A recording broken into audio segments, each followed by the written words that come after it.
అద్భుతమైనటువంటి విలువలు ఎవరూ కూడా పాటించలేనటువంటి అత్యంత నియమాలు కలిగినటువంటి 53 రోజుల రాజమండ్రి సెంట్రల్ జైల్లో రిమాండ్ ఖైదీగా ఉన్న నారా చంద్రబాబు నాయుడు గారు ఇచ్చినటువంటి ప్రకటన చూసిన తర్వాత వారి పుత్రరత్నం ఏ ప్రాంతం నుంచి కూడా ఎన్నిక కాకుండా ప్రత్యక్షంగా డైరెక్ట్గా 3 సంవత్సరాలు మంత్రిగా పనిచేసిన అనుభవం కలిగి తర్వాత మంగళగిరి నియోజకవర్గంలో ఓడిపోయినటువంటి లోకేష్ గారు చేసినటువంటి ప్రకటన చూసిన తర్వాత ఒకసారి ఈ వీడియో చేయాలనిపించింది. మరి వారు ఇచ్చినటువంటి విమర్శలలోని సారాంశం ఏమిటంటే, యాత్ర 2 సినిమా తీసినటువంటి మహి రాఘవ అనేటటువంటి వ్యక్తికి చిత్తూరు జిల్లా మదనపల్లిలో ఒక స్టూడియో నిర్మాణం కోసం వైఎస్ జగన్మోహన్ రెడ్డి గారి ప్రభుత్వం 2 ఎకరాల స్థలాన్ని కేటాయించడం అనేటటువంటిది చాలా అతిపెద్ద తప్పుగా వారు చేసేటటువంటి ప్రచారం ఏమైతే ఉందో దానిలో ఉన్నటువంటి వాస్తవాలు కనుక ఒకసారి మనం చూస్తే, చంద్రబాబు నాయుడు గారు ముఖ్యమంత్రిగా ఉన్నప్పుడు ఎవరినైతే వారు ఎస్వీబీసీ చైర్మన్గా, అదే రకంగా వారి యొక్క ఎన్నికల యొక్క సరళిని పర్యవేక్షించడానికి బాధ్యతలు అప్పగించినటువంటి వ్యక్తిగా రాఘవేంద్రరావు గారికి ఒక హైదరాబాద్ నగర నడిబొడ్డులో వారికి కొంత భూమిని కేటాయించినారు. అది కూడా సినీ రంగ డెవలప్మెంట్ కోసం ఆ నిర్మాణానికి దోహదపడేటటువంటి చర్యగా చేసిన తర్వాత వారు ఏదైతే కమిట్మెంట్ ఇచ్చినారో, ప్రభుత్వం ఏదైతే ఏ ఉద్దేశం కోసమైతే ఆ భూమి ఇవ్వబడిందో ఆ ఉద్దేశాలు కాకుండా వేరే కార్యక్రమాల కోసం దాన్ని వినియోగిస్తున్నారని చెప్పి వారికి నోటీస్ ఇవ్వడం జరిగింది.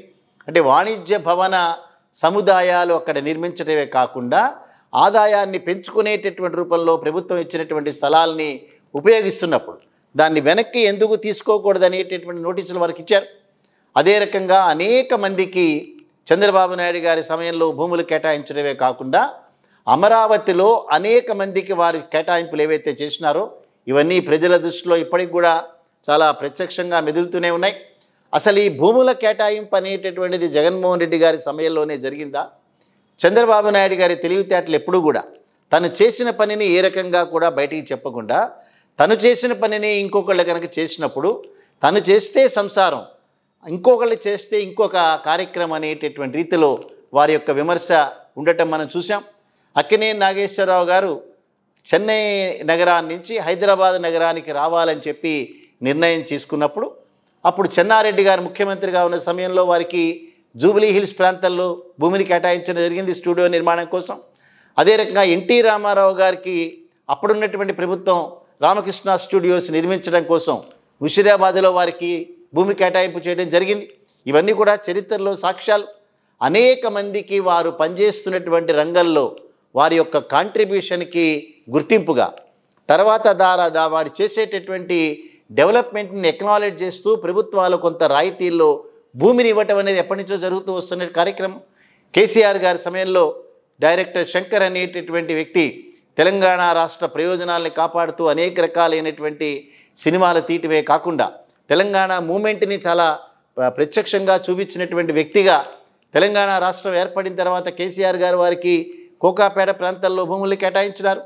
అదే రకంగా విశాఖపట్నానికి సంబంధించినటువంటి శారదా పీఠానికి అదే ఏరియాలో భూములు కేటాయింపు జరగటం జరిగింది. సో ఈ వరవడిలో ఒక రకమైనటువంటి కార్యక్రమంలో భాగంగా ఎక్కడో చిత్తూరు ప్రాంతాల్లో, అంటే రాయలసీమలో ఎవరూ కూడా ఇంతవరకు ఒక స్టూడియో నిర్మాణం కోసం కేవలం 2 ఎకరాల భూమి అని ఎవరు అడగలేదు. సో ఇదే కనుక ఏ ఒక వ్యక్తి అయినా సరే రాయలసీమ లాంటి వెనకబడిన ప్రాంతంలో కానీ, ఉత్తరాంధ్ర లాంటి వెనకబడినటువంటి ప్రాంతంలో కానీ ఎవరు భూములు అడిగినా కూడా ఇవ్వాల్సినటువంటి బాధ్యత ప్రభుత్వాల మీద ఉంటుంది. కొంతకాలం క్రితం సినిమా టిక్కెట్ల వ్యవహారంలో పెద్ద రగడ జరిగినప్పుడు చిరంజీవి గారి నాయకత్వంలో అనేక మంది జగన్మోహన్ రెడ్డి గారిని కలిసినప్పుడు జగన్మోహన్ రెడ్డి గారు పదే చెప్పారు, ఇక్కడికి వచ్చి మీరు స్టూడియోలో నిర్మాణం చేయండి, ఇక్కడ సినిమా ప్రమోషన్ అనేటి కార్యక్రమాలు చేయండి, మీకు ఏ రకమైనటువంటి రాయితీలు కావాలంటే ఆ రకమైనటువంటి రాయితీలు ఇవ్వడానికి మా ప్రభుత్వం సిద్ధంగా ఉందని చాలా కాలం క్రితం చెప్పారు. దానికి ప్రతిస్పందనగా చిరంజీవి గారు మాట్లాడుతూ నేను విశాఖపట్నంలో స్టూడియో నిర్మిస్తానని మాట పబ్లిక్లో అందరి ముందు చెప్పారు. ఇవన్నీ కూడా మనం చూసాం. ఈ కార్యక్రమంలో భాగంగా మహి రాఘవ అనేటటువంటి 16-18 సంవత్సరాలు బట్టి సినీ రంగంలో రచయితగా, దర్శకుడుగా, నిర్మాతగా అనేక ప్రతిభ చూపించినటువంటి వ్యక్తి ఎక్కడో మారుమూల ప్రాంతాల్లో చిత్తూరులో కేవలం 2 ఎకరాలు అనేటటువంటిది ఇవ్వటం అనేటటువంటిది ఇవాళ ఎన్నికల రణరంగంలో ఒక ఇష్యూ కింద తయారు చేసినారు. ఏమాత్రం అవగాహన లేనటువంటి వ్యక్తి, శంఖారావం అనేటటువంటి మాటని పలకలేనటువంటి వ్యక్తి, మాటల్లోనే కాకుండా అంటే భావదారిద్ర్యం, భాష దారిద్ర్యం రెండూ ఉన్నటువంటి వ్యక్తి లోకేష్. అటువంటి వ్యక్తి మాట్లాడుతూ ఆ సినిమాలో నువ్వే నటిస్తే బాగుండేది కదా, ఉచిత సలహా చెప్పారు. ఇవన్నీ కూడా కేవలం ప్రజలకు సంబంధించినటువంటి ఏ ఇష్యూ కూడా మాట్లాడకుండా వ్యక్తిగతంగా విమర్శించడం మాత్రమే పనిగా పెట్టుకున్నటువంటి తండ్రి కొడుకులు ఇద్దరు కూడా చేసేటటువంటి ఆరోపణలు ఏవైతే ఉన్నాయో ఇది తప్పనిసరిగా ఖండించాల్సినటువంటివే. సో రాయలసీమ అనేటటువంటి ప్రాంతం వెనుకబడినటువంటి ప్రాంతం, అక్కడ ఉద్యోగాల కల్పన జరిగిన, ఏదైనా పరిశ్రమల స్థాపన జరిగిన, ఇవన్నీ కూడా అక్కడ ఉన్నటువంటి రాష్ట్ర ప్రజలు, అక్కడ ఉన్నటువంటి ప్రజల యొక్క డెఫినెట్గా వారి యొక్క ఆర్థికపరమైనటువంటి బాగోగుల దృష్ట్యా చేసినటువంటి కార్యక్రమంగానే మనం భావించాలి.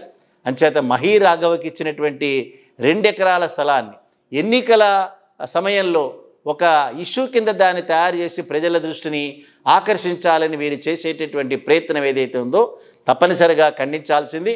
ఒక వేలు కనుక అటువైపు చూపిస్తే 4 వేలు వీళ్ళ వైపు చూపిస్తున్నాయనేటటువంటి సింపుల్ లాజిక్ని జ్ఞాపకం పెట్టుకోవాల్సిందిగా మనం కూడా చంద్రబాబు నాయుడు గారికి సలహా ఇద్దాం.